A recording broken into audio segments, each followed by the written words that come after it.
많은 크리스천들이 고난에 대한 생각을 할 때 목사들이 이렇게 느꼈을 때 이것은 고난이다, 이건 고난이 아니다, 이렇게 양분되는 경우가 왕왕 있습니다.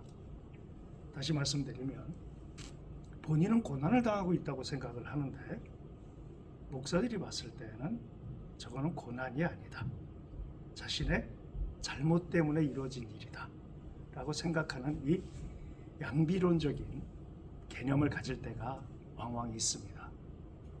근데 정말 그럴까요? 고난이 진짜 고난이고 성경에서 말씀하시는 고난이고 고난이 아닌 것이 있을까요? 여러분이 만약에 고난을 당하셨다면 이것은 전적으로 하나님으로부터 비롯된 나의 어려움이다. 모든 어려움이 그렇게 개념을 가질 수 있는 일들일까요? 아니면 이거는 나의 어떤 부족한 면들 때문에 오는 내가 자청한 잘못으로 인해서 오는 것이다 라고 생각이 드실 때가 있습니까? 성경은 뭐라고 할까요? 제자 중에서 베드로와 야고보는 이거를 분명히 구분짓습니다. 하나님으로부터 오는 고난과 우리 성도들이, 크리스천들이 잘못으로 인해서 오는 고난을 구분짓습니다. 성경을 이건 찾아보고 시작을 하겠습니다. 베드로전서 2장 19절. 베드로전서 2장 19절 20절.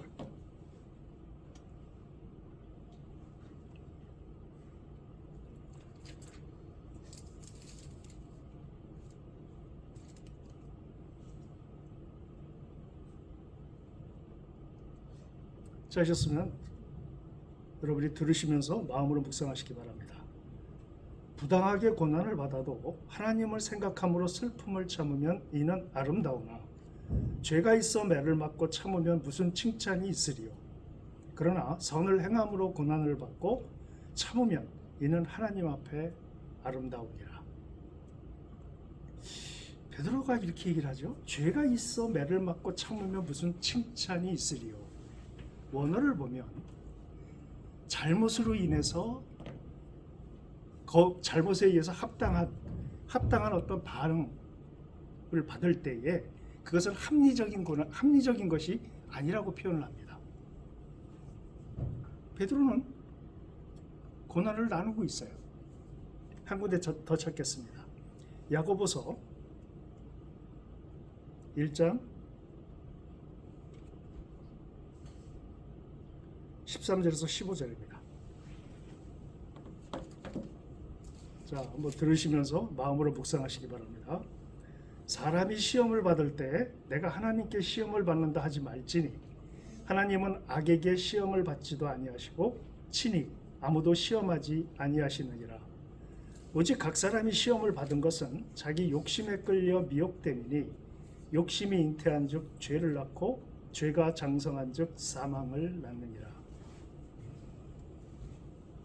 우선적으로 내가 지금 겪고 있는 이 고난이 과연 순수하게 하나님으로부터 비롯된 것이냐, 아니면 나의 잘못된 라이프 스타일로 인해서 오는 것이냐, 이것은 구분을 해야 된다고 야고보는 더 리얼하게 표현을 하고 있습니다.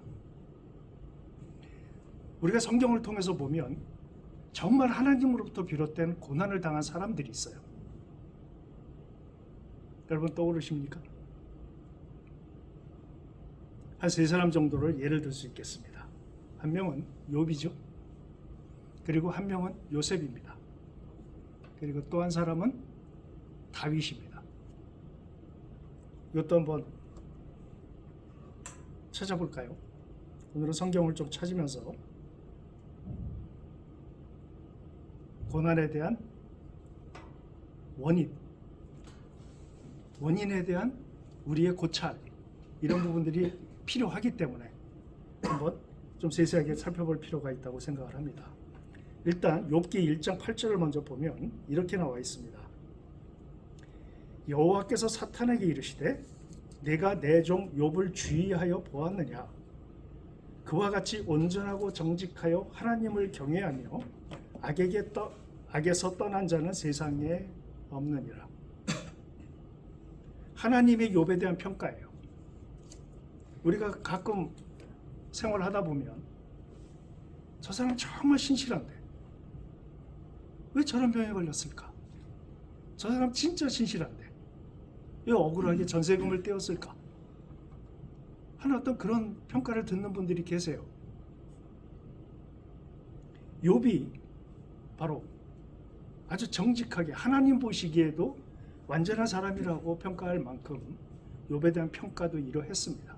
이건 분명히 하나님으로부터 비롯된 고난이에요. 그런데 하나님으로부터 시작됐다라는 것을 더 극명하게 보여주는 게 그 1장 12절에 보면 이렇게 나와 있어요. 여호와께서 사탄에게 이르시되 내가 그의 소유물을 다 내 손에 맡기노라. 다만 그의 몸에는 내 손을 대지 말지니라. 사탄이 곧 여호와 앞에서 물러가니라. 하나님이 재산을 뺏으십니다. 이거 하나님이 시작하신 거예요. 사탄이 얘기를 하죠. 이렇게 정직한 자가 없다라고 얘기하니까 사탄이 하나님께 얘기를 합니다. 하나님이 물질적인 복을 많이 주셔가지고 하나님을 안 떠나는 것이지 물질 다 뺏어 보십시오. 욥이 분명히 하나님을 원망할 겁니다. 그랬더니 하나님께서 물질 다 뺏어가 봐라. 몸에나 손대지 마라. 그래서 어떻게 되죠? 재산을 전부 잃습니다. 그리고 또 한 군데 찾아볼까요? 이번에 2장으로 가겠습니다. 2장 6절에 보면 여호와께서 사탄에게 이르시되 내가 그를 내 손에 맡기노라. 다만 그의 생명은 해하지 말지니라. 다시 말씀드릴게요. 하나님 원망하지 않았어요. 욥이. 주신 분도 하나님이시니까 걷어가시는 분도 하나님이시다. 이런 인식을 갖고 있었어요. 사탄이 다시 침소합니다. 그를 건강하게 내버려 두시니까 그가 하나님을 찬양하는 거지. 만약에 그의 몸에 이상이 생기면 하나님 찬양하겠습니까? 그랬더니 하나님이 지금 2장 6절에서 사탄에게 말씀하시는 거예요. 분명히 하나님으로부터 비롯됐습니다. 욥은 그와 같은 케이스죠. 이 시대에 욥이 있을 수 있겠어요? 누군지 몰라요. 명확하게 드러나는 부분을 찾기가 힘듭니다. 욥은 어땠을까요? 욥도 그랬습니다. 어떻게 할 수 있느냐면 욥을 위로하기 위해서 친구 3명이 왔어요. 그 친구 3명이 와서 이 친구 3명은 진짜 친구였습니다. 뭘 보면 알 수 있을까요? 욥의 몰골을 보고 그를 품에 안고 같이 울어줄 수 있는 친구들이었습니다. 그러니까 진짜 친구였어요. 그런데 욥과 대화하면서 그들은 그 당시뿐만 아니라 지금도 통용되고 있는 인과응보의 원칙, 모든 종교가 인과성에 의해서 모든 걸 판단합니다. 원인이 있으니까 결과가 있지. 원인도 없는데 결과가 있겠어? 네가 죄를 졌기 때문에 하나님이 이런 벌을 내리시는 것이지. 이게 그 사람들의 개념이었어요. 그런데 제가 이런 상태에 있어 보니까 이 세상에 존재하는 많은 사람들이 대부분 인과성에 의해서 판단을 합니다. 이런 적이 있었어요. 누워서 있는데 그때는 일어나기가 힘들었습니다. 근데 선배님들이 오셨었어요. 오셨는데 그중 선배님 중에 한 분이 이렇게 얘기를 하십니다.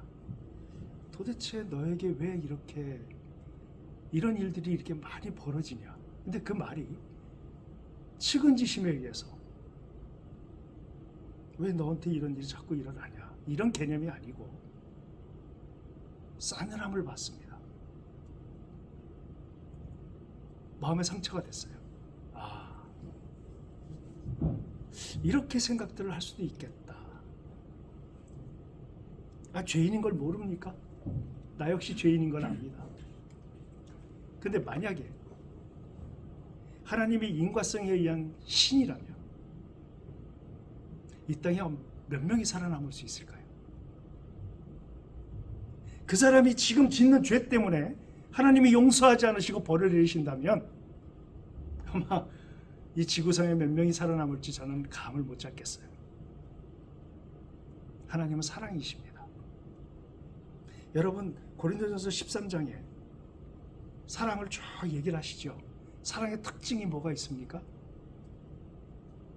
기다림입니다. 사랑은 오래 참고. 왜 바울이 고린도 교인들에게 사랑을 설명할 때 왜 오래 참는다는 얘기를 먼저 했을까요?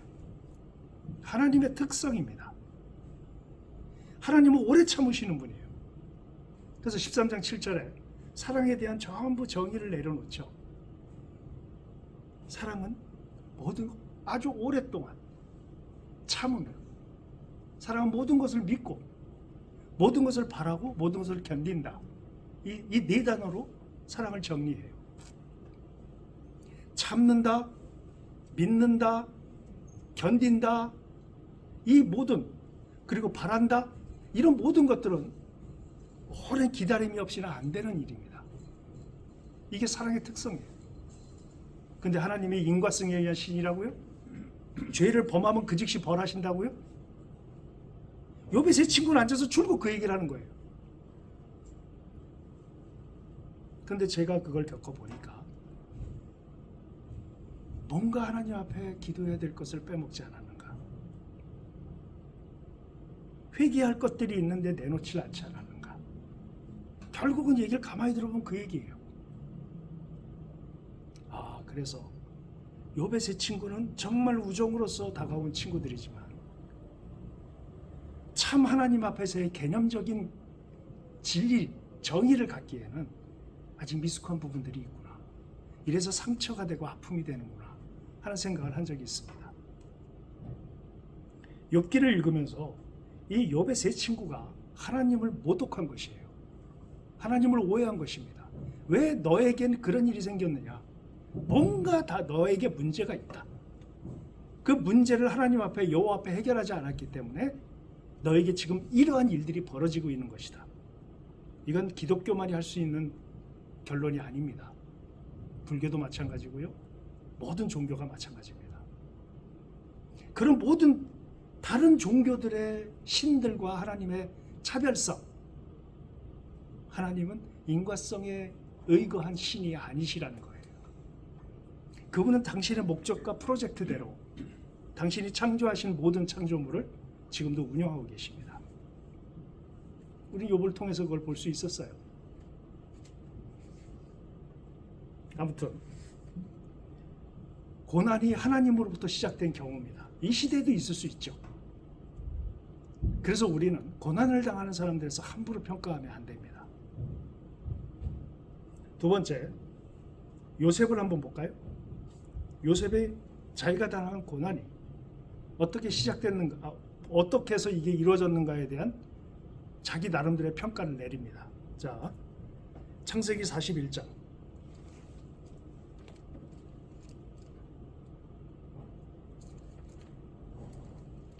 91절을 보겠습니다.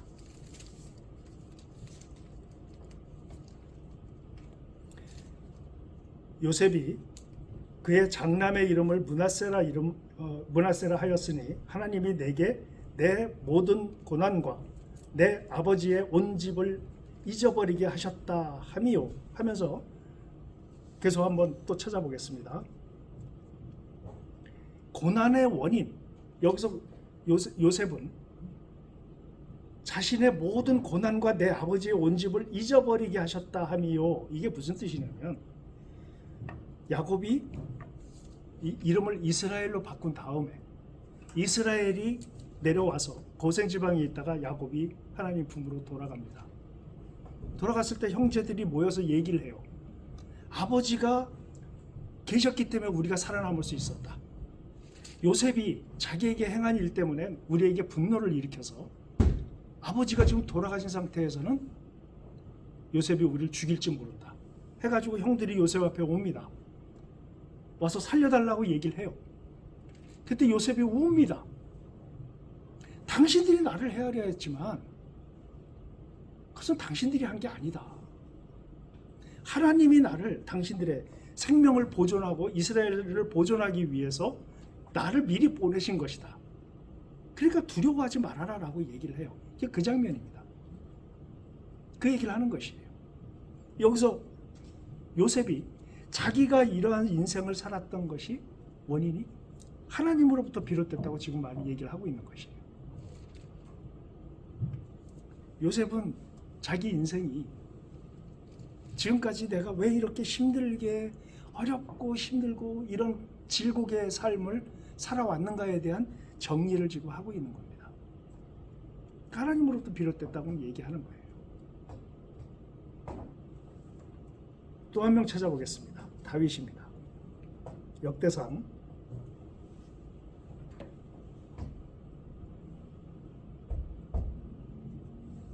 21장 10절입니다. 21장 10절.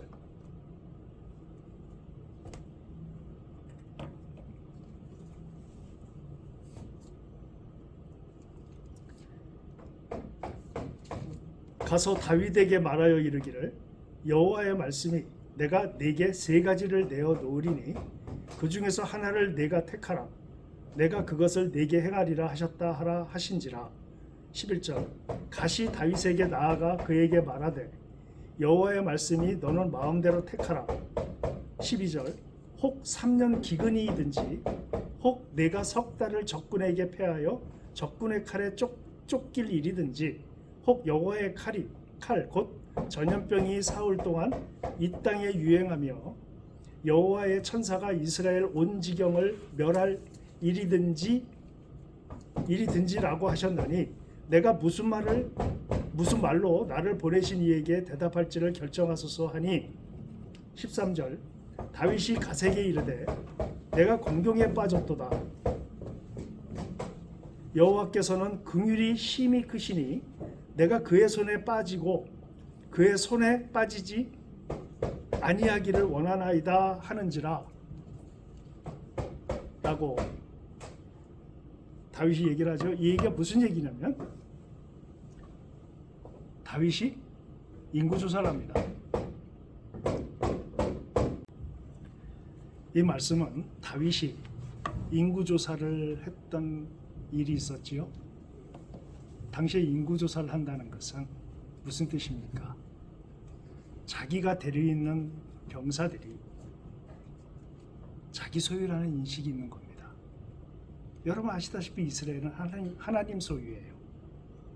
그런데 하나님의 사람인 다윗이 인구조사를 합니다. 그것은 하나님 보시기에 불경이죠. 하나님의 권위를 가져가는 일이죠.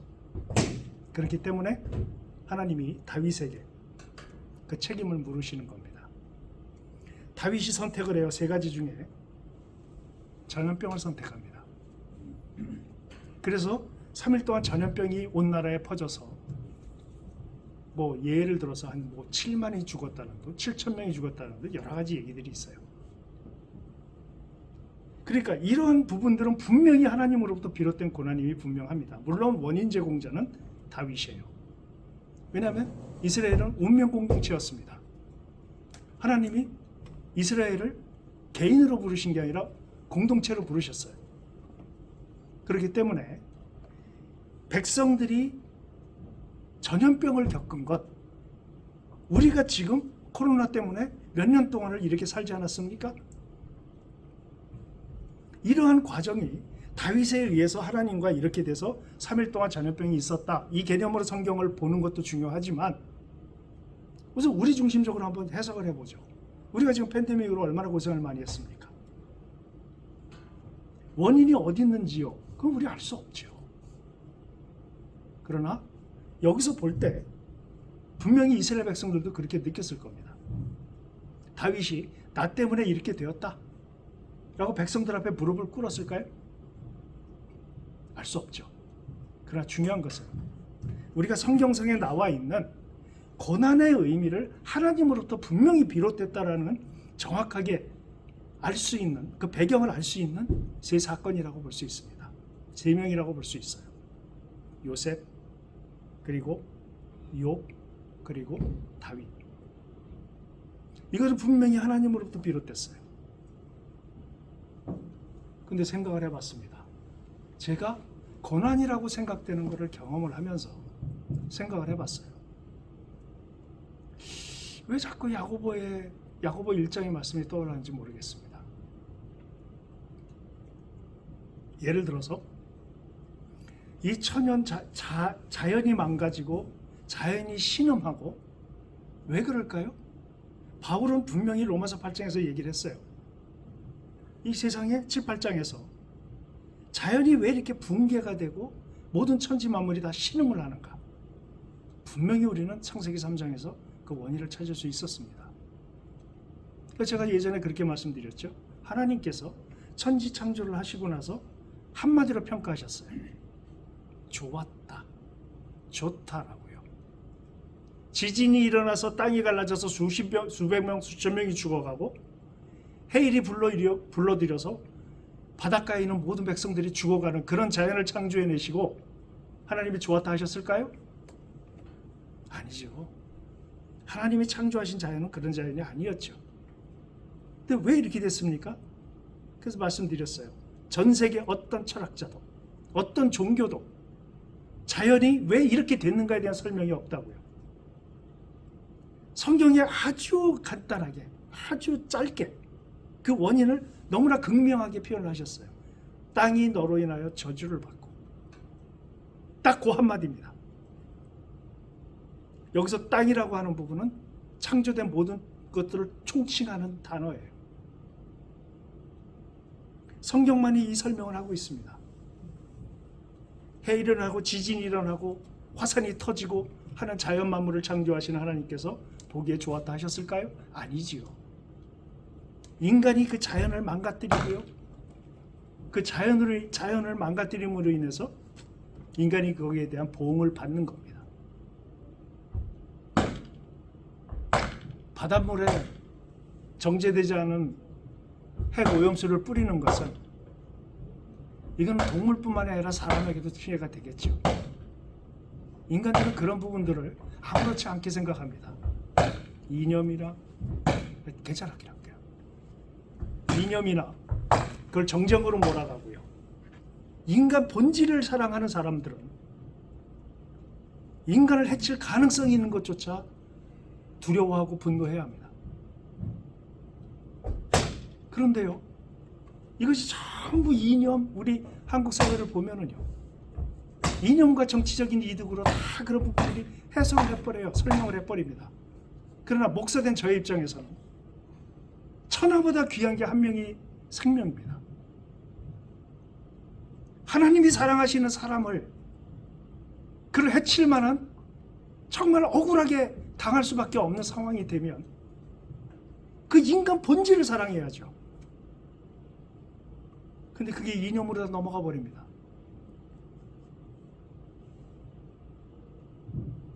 가벼운 얘기들을 많이 들었어요. 요즘에 오염수에 대해서 아무렇지도 않게 얘기하는 사람이 2년 전에는, 그러니까 정권이 다른 시절이죠. 이 정권이 그런 부분들에 대해서 너무나 가볍게 대처하고 있다. 그것을 방류해서 그게 그렇게 되면 우리나라 어민들이 어떻게 되겠느냐. 막 떠들던 사람들이 지금 정권 바뀌니까 아무 소리도 안 하고 있어요. 왜 이런 문제가 이념에 파묻힙니까? 생명인데요. 사람에 대한 기본 인식이 안 돼 있는 겁니다. 자연은 우리가 망가뜨리고 있어요. 우리가 빠져들고 있습니다. 인간을 해치고 있어요. 인간이. 그렇게 해서 예를 들어서 몸에 이상이 생기고 그렇게 해서 만약에 암에 걸렸다. 하나님을 원망을 하는 사람들이 나오겠죠. 왜 나에게 이런 일이 생겼습니까? 우리는 극명하게 구분을 할 수 있어야 합니다. 이것이 하나님으로부터 비롯된 것인지 아니면 우리의 잘못인지 분명히 전체적인 시각으로도 이런 부분을 봐야 하고요. 개인적으로도 이 부분을 해석할 수 있어야 합니다. 여기서 우리가 고난이라고 생각하는 부분들에 대해서 구분점이 분명해야 된다는 것을 야고보와 베드로는 선명하게 지금 얘기를 하고 있어요. 그 원인에 대해서 다시 한번 생각을 해보죠. 우선 야고보서를 아까 우리가 읽었던 것처럼 야고보는 분명히 얘기를 합니다. 우리 다시 한번 야고보서 1장 13절을 다시 한번 찾아보면서 묵상을 하겠습니다.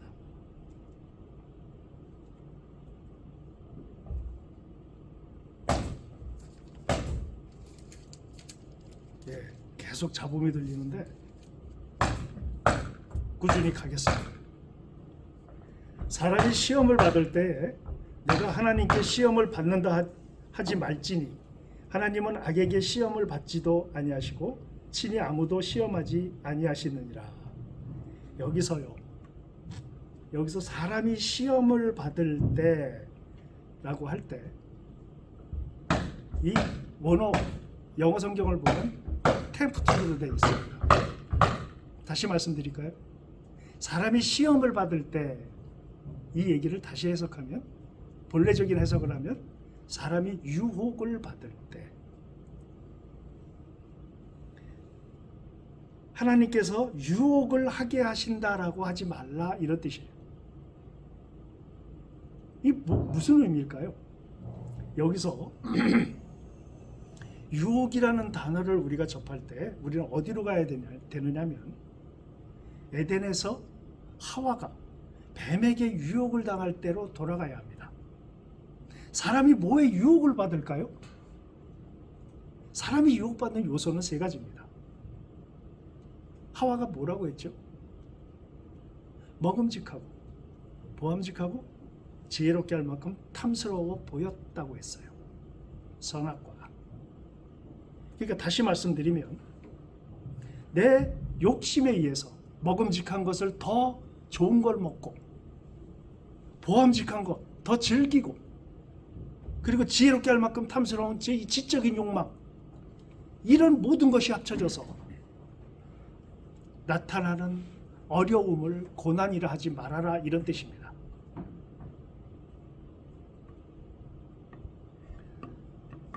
우리가 욕망에 의해서 어려움을 겪는다 하는 과정을 한번 생각을 해보겠습니다. 제가 얼마 전에 무슨 건네들은 얘기지만 요즘에 주식들을 많이 한다고 들었습니다. 하나님께서 나를 요즘에 굉장히 시험 가운데 두시고 이겨내라고 말씀을 하시고 한 일을 당했다 라는 얘기를 들었다 해요. 무슨 뜻이냐면 이 사람이 어디서 무슨 정보를 들었는지 모르지만 빚을 내서 대출을 받아서 집을 담보로 돈을 대출을 받은 돈으로 주식을 투자했답니다. 근데 망했어요. 다 날렸대요. 그걸 갖다 하나님께서 자기를 고난 가운데 두셨다고 표현을 했답니다. 아니죠. 그것은 지금 여기 야고보가 얘기한 것처럼 너는 시험을 받는다, 하나님께 시험을 받는다 하지 말아라. 하나님은 누구도 시험하지 않으신다. 다시 말하면 유혹하지 않으신다. 유혹으로 너를 시험에 빠뜨리지 않으신다는 거예요. 누가 빠지는 거죠? 우리가 빠지는 겁니다. 우리가 어려움을 겪을 때 이것이 과연 하나님으로부터 온 것이냐? 앞서 우리가 생각해 봤던 것처럼 욥과 요셉과 다윗처럼 원인이 분명하게 하나님으로부터 온 것이냐? 우리는 구분할 줄 알아야 합니다. 대부분이 우리는 이 부분에 있어서 솔직해야 합니다. 나로 인한 것인지 하나님으로부터 인한 것인지. 예전에 어려움을 겪고 있을 때요, 물론 병문안을 많이 왔습니다. 온 사람 중에 이런 사람이 있었어요. 그냥 찾아와서, 물론 선배님입니다. 문을 열어드리니까 이렇게 들어오시는데 표정이 굉장히 어두워요. 어둡고 그냥 이렇게 보시더니 꼭 안아주시더라고요. 안아주시더니 이렇게 얘기를 하세요. 뭐라고 위로해야 할지 모르겠다. 너 왜 몸이 이러냐? 그냥 아무 소리 안 해요.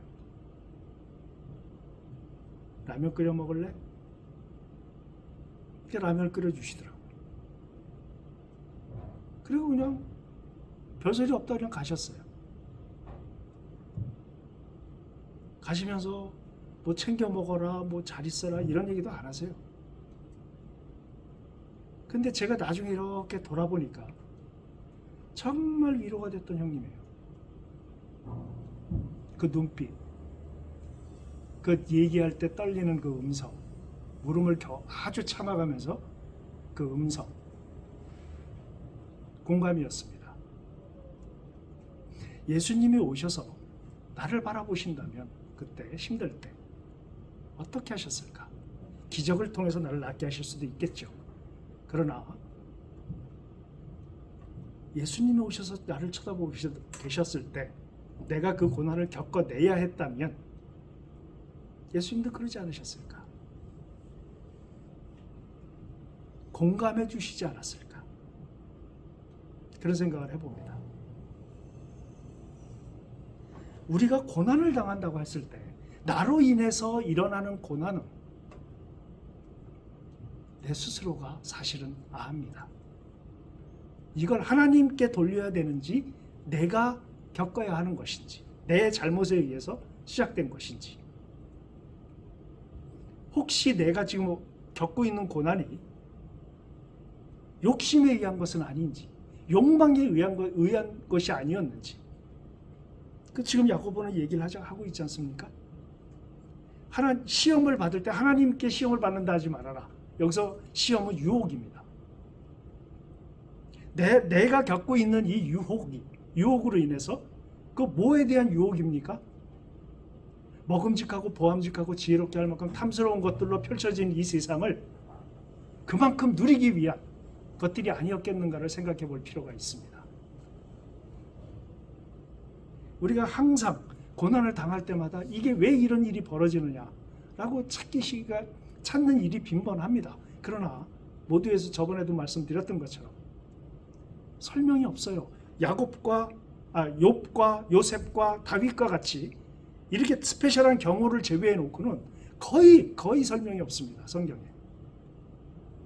찾을 길이 없어요.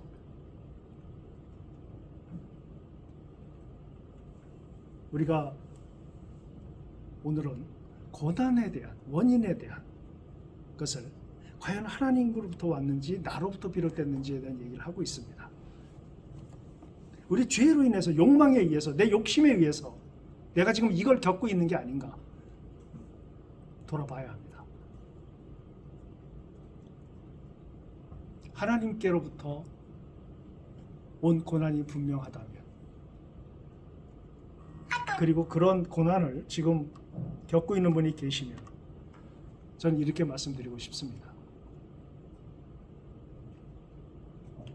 고난을 겪으십시오. 제발 부탁인데 뾰족한 수를 찾지 마세요.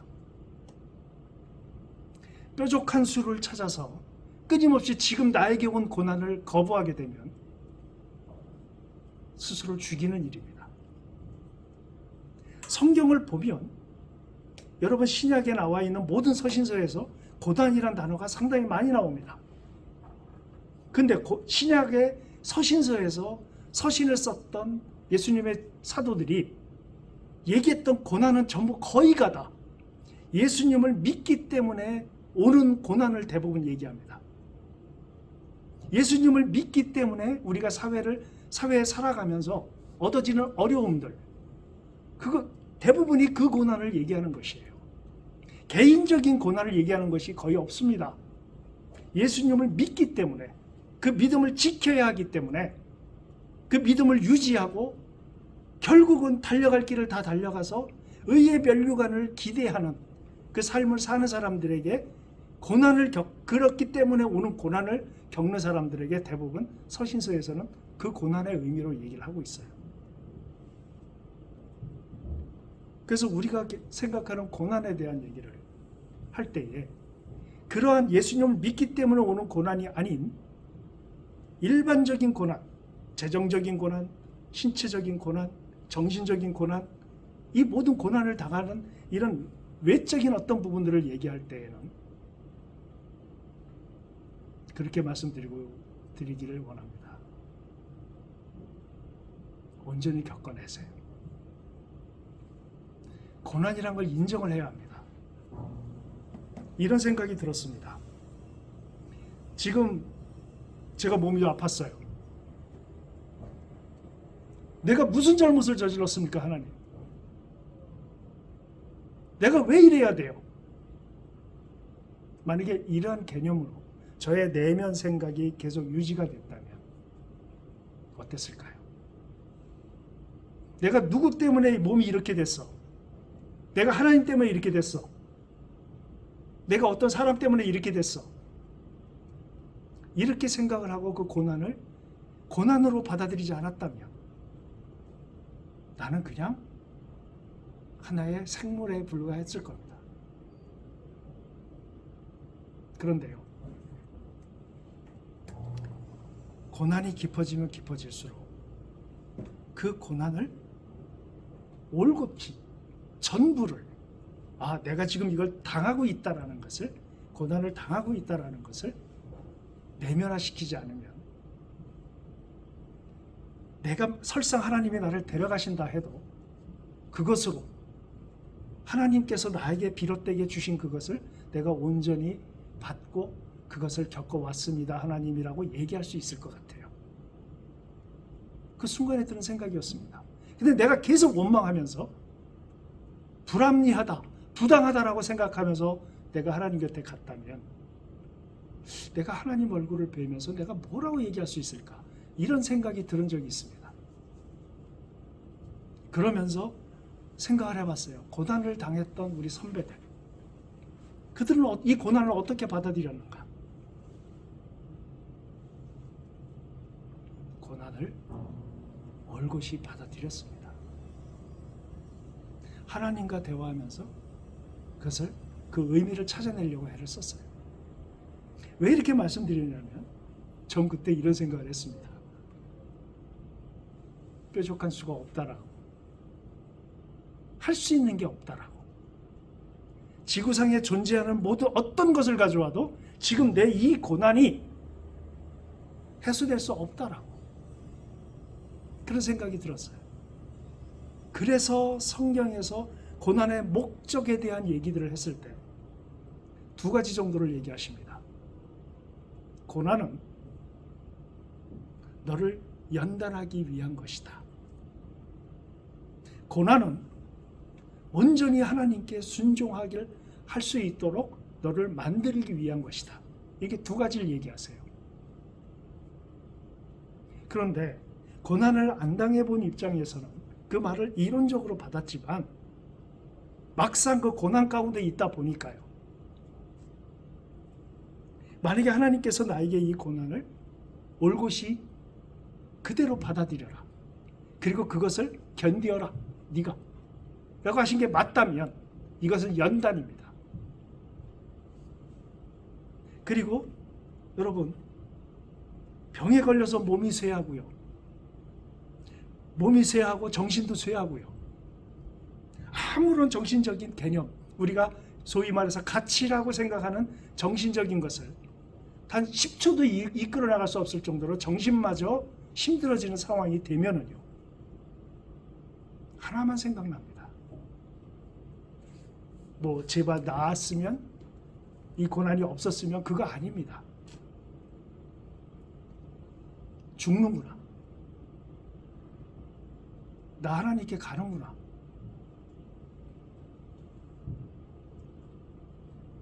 내가 내면에 같이 있었던 가치라고 하는 것들, 소중하다고 생각하는 것들, 정말 무의미해집니다. 그 순간이 되니까요. 내가 하나님 앞에 가면 끝나는데요, 이제는 새하늘과 새 땅에서 낙원에서 하나님과 함께 있게 되는데요, 그 순간이 되니까요, 정말 아무것도 아닌 것들이 돼버려요. 그래서 연단이라고 하시는구나. 내가 만약에 살아날 수 있다면 이것은 이런 고난을 내가 올곧이 받아들이고 이것을 견디고 그 과정을 부정하고 비난하면서 산 게 아니라 온전히 받아들인 상태에서 아프다고 막 아우성 치면서 힘들다고 아우성치면서 하나님 제발 하면서 그렇게 견뎌내시기 바랍니다. 뾰족한 수는 찾지 마세요. 뾰족한 수를 기대하게 되면 우린 너무나 비참해집니다. 예수님이 손만 대면 나는 낫게 하시지 않습니까? 왜 안 고쳐주십니까? 이거 아닙니다. 그런 사람은 극히 드물어요. 일반적으로 대부분 사람들이 그 오를곳이 그것을 견뎌내야 합니다.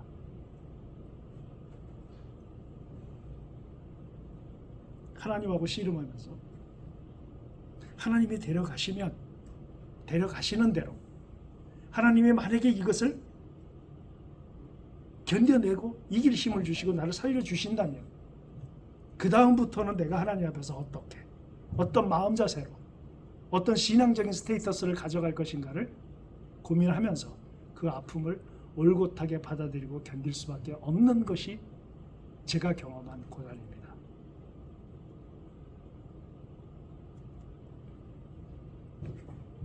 우리가 고난으로 왜 이렇게 말씀을 드리는가? 원인은 한 가지입니다.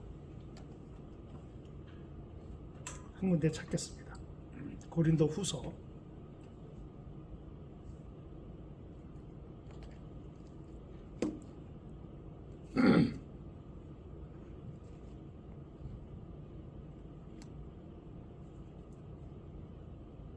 1장 6절입니다. 고린도후서 1장 6절.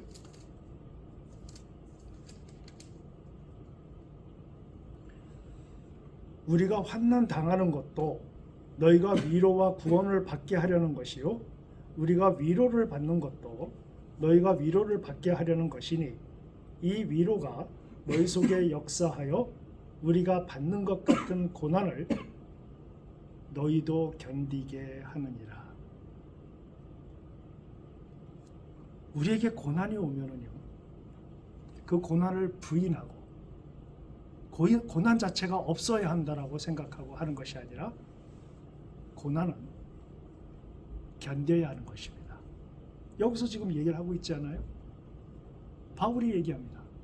여러분 아시다시피 바울은 지병도 있었고요, 사역을 하면서 죽을 뻔도 몇 번 넘겼고요, 바다에도 빠졌었고요. 우리가 알고 있지 않습니까? 바울의 이런 고난, 이런 것들을 바울이 견뎌내서 그 과정을 겪었던 것은 너희도 고난을 받을 때 견뎌내게 하려는 목적이 있는 것이다. 지금 이렇게 얘기를 하고 있어요. 하나님은 성경에서 아까도 모두에 말씀드린 것처럼 성경은 너희를 연단하여 정금같이 나오게 하려는 것이다. 그리고 예수 그리스도가 십자가에서 돌아가시는 순종을 보이시기, 고난을 견디신 것은 하나님께 순종함을 보이시기 위한 것이다. 두 가지를 얘기하는데요. 고난을 당하는 그 당시가 되면 뾰족한 수를 찾는 것이 아니라 나에게 온 이 고난을 하나님 앞에 원망하고 거부하고 부인하고 빨리 이 상황에서 내가 벗어나야 하는 존재라는 그러한 생각을 갖게 하는 것이 아니라 나에게 이 온 고난은 예수 그리스도가 십자가의 고난을 당하신 것은 하나님 앞에 순종함을 보여주시기 위한 것이라는 말씀과 내가 살아난다면 이것은 내가 연단을 거쳐서 정금과 같이 나오기 위한 것이다라는 성경의 가르침대로 나를 그 자리에 갖다 놓는 것입니다. 고난을 당하는 그 순간에요, 이 두 가지가요, 결심함으로 배워지는 것이 아니더라고요. 그냥 그렇게 되더라고요.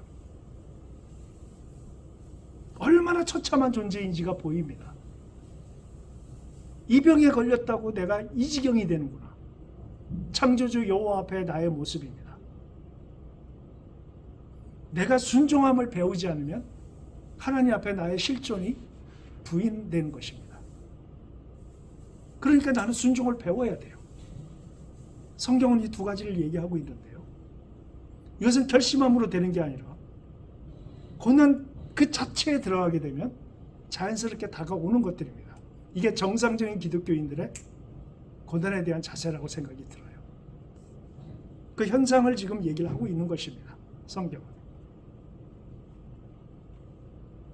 고난은 왜 왔는지, 지금 내가 이걸 왜 겪어야 되는지, 이거에 대한 설명을 하나님이 해주시지 않는다면 고난을 인정하고 고난 그 자체를 부인하지 않고 고난을 겪어내는 것입니다. 그리고 그 고난을 통해서 하나님께서 주시는 깊은 고난에 들어간 사람들이 겪어내는 그것이 내가 연단을 받고 있다라는 것, 그리고 그냥 순종이 그냥 따라온다는 것, 그것을 생각하고 그것을 느끼게 되고 깨닫게 됩니다. 그러기 위해서는 전제가 되는 게 바로 고난에 대한 정면 대결입니다. 고난을 올곧게 받아들이는 것, 겪어내는 것, 아프다고 하나님께 매달리는 것,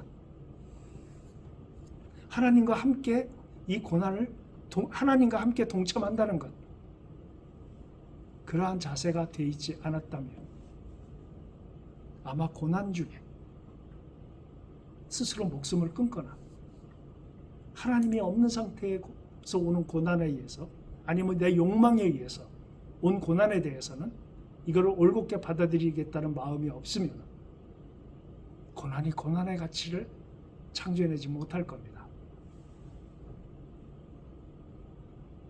그 아픔을 하나님도 겪으신다. 하나님이 알고 계신다. 하나님이 지금 나와 함께 하고 계시다. 이래서 내가 하나님 곁에 간다면 그것으로 감사함이고, 만약에 내가 살아난다면 분명히 하나님의 어떤 프로젝트 가운데 이 일이 이루어졌을 것이라고 하는 그 인내와 연단이 만들어진다는 그 개념을 갖게 된다면, 여러분 겪고 있는 그 고난이 나의 욕망에 의한 것이 아니라 올곧게 하나님으로부터 온 고난이라면 그것은 분명한 의미가 있으며 지금 이 시간 내가 겪어야 되는 분명한 가치가 있는 일입니다. 물론 이렇게 말씀드리면 고난이 신앙의 전부를 만들어낼 수 있는 어떤 매개가 된다, 이렇게 착각하는 경우들이 있을 수 있습니다. 다시 말씀드리면 나는 죽을 고비를 넘긴 고난을 당해봤어. 그래서 나는 그 부분에 있어서 하나님 앞에 분명히 훈련이 돼 있어 라는 의미로 얘기하는 사람들을 종종 봤습니다. 근데 그렇지 않더라고요. 솔로몬이 얘기합니다. 걔가 자기가 먹은 음식을요 다시 먹는데요. 돼지를 깨끗이 씻겼는데 다시 더러운 곳에 가서 뒹군대요. 그게 우리 인간이래요.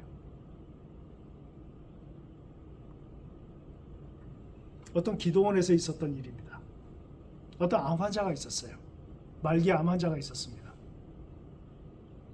그 사람은 이제 더 이상 현대의학으로 할 수 있는 게 없으니까 호스피스 병동에 가서 마무리를 하시라라는 평가를 들은 사람입니다. 근데 이 사람이 기도원에 왔어요. 근데 기적적으로 하나님이 살려주셨습니다. 그러면 이 사람의 신앙은 완벽하겠죠. 죽을 병에 걸렸다가 살아났고 하나님의 능력으로 고침을 받았으니까요. 그런데 이렇게 얘기를 하는 겁니다. 어떻게 그 병이, 내 병이 쉽게 나았을까요? 오지는 아니었을까 하는 생각이 자꾸 들었습니다 라고 얘기를 해요. 저 그 순간 생각을 했습니다. 이게 인간이다. 얼마나 감사하기가 힘든 존재면 감사하라고 명령하셨을까? 그것도 범사에 감사하라고 하셨을까? 우리는 감사하기가 너무 힘든 존재들이에요. 하나님이 고쳐주셨다는 게 분명함에도 불구하고 우리는 여전히 먹음직하고 보암직하고 지혜롭게 할 만큼 탐스러운 것들에 목적성을 두고 인생을 살아갑니다. 그게 전부예요. 고난이요, 신앙의 전부를 해결한다고 생각하지 않습니다. 그것도 하나의 과정 중에 하나라고 생각이 들어요. 저는요, 사람들이 못 산다고 했습니다. 이 고난이 이겨지면 내 신앙이 한 단계 성숙하겠구나라고 생각을 했어요. 근데 이렇게 돌이켜보면 목사인 제가 스스로를 생각할 때 나는 얼마나 자랐을까? 죽는다고 하는 그 선고를 받은 그날부터 10년 넘게 요양생활을 하면서 나는 하나님 앞에 얼마나 자랐을까? 스스로를 평가를 해봅니다. 제 안에 여전히 가지고 있는 욕망이 있고요. 여전히 형편없음이 계속 보입니다. 때때로 이불킥도 해요. 여전히요, 끊임없이 하나님 앞에서 숙성해야 합니다. 모르겠어요. 하나님께서 어떻게 평가하실지 모르지만 제가 겪었던 그 많은 시간들, 그 많은 깨달음들이 있었는데요. 그것들이 나를 올곧게 숙성시키고 성장시키고 했는가? 여전히 아직도 멀다는 생각을 계속하게 됩니다.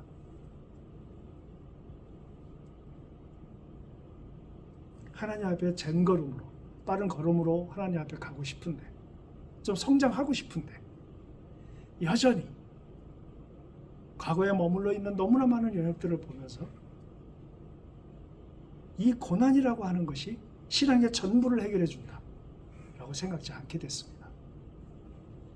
그러나 겪어내는 것, 그것을 인정하고 받아들이는 것, 그리고 아픔을 호소하는 것, 그 과정 중에 오는 나의 인간, 하나님 앞에 나의 실존이 극명하게 보여지고요.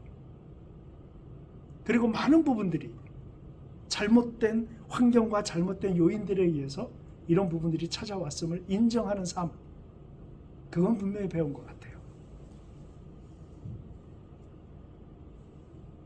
고난을 통해서 연단되고 고난을 통해서 성숙하고 하는 건 맞다고 생각을 하지만, 그러나 끊임없이 우리는 하나님 앞에 조명해야 합니다. 이 말씀을 드리는 이유는 고난은 하나님 앞에 감사할 수도 없고요. 고난을 당했는데 그 고난으로 인해서 내가 참 감사합니다. 그래서 저는 그렇게 안 나옵니다. 2번 다시는 겪고 싶지 않아요. 자랑거리도 아니고요. 이것은 무슨 훈장 같은 것도 아닙니다. 하나님 앞에 내가 성장해 가는, 하나님이 나를 성숙시켜 가시는 과정 중에 하나의 허들 중에 하나였어요. 그걸 넘었습니다. 하나님이 넘게 해주셨어요. 그러면 거기서 또 계속해서 성숙을 위한 목적을 잃지 않아야만 고난의 목적이 달성된다고 생각을 합니다. 여러분이 고난을 당하고 계시다면 지금부터 2가지를 생각을 하십시오. 인정하자. 이 고난 받아들이자. 이것을 통해서 내가 한치라도 키가 성장한다. 성숙한다. 하나님과 더불어 이 부분을 가져가자. 올곧이 견뎌내겠다. 과정이 필요합니다. 다음 주에는 우리가 고난을 받는 사람들에 의해서, 우리 주변에 고난을 받는 사람들을 우리가 어떻게 대우해야 하는가, 어떻게 그들을 대우가 아니라 대해야 되는가를 마지막으로 살펴보는 시간을 갖겠습니다. 수고들 하셨습니다.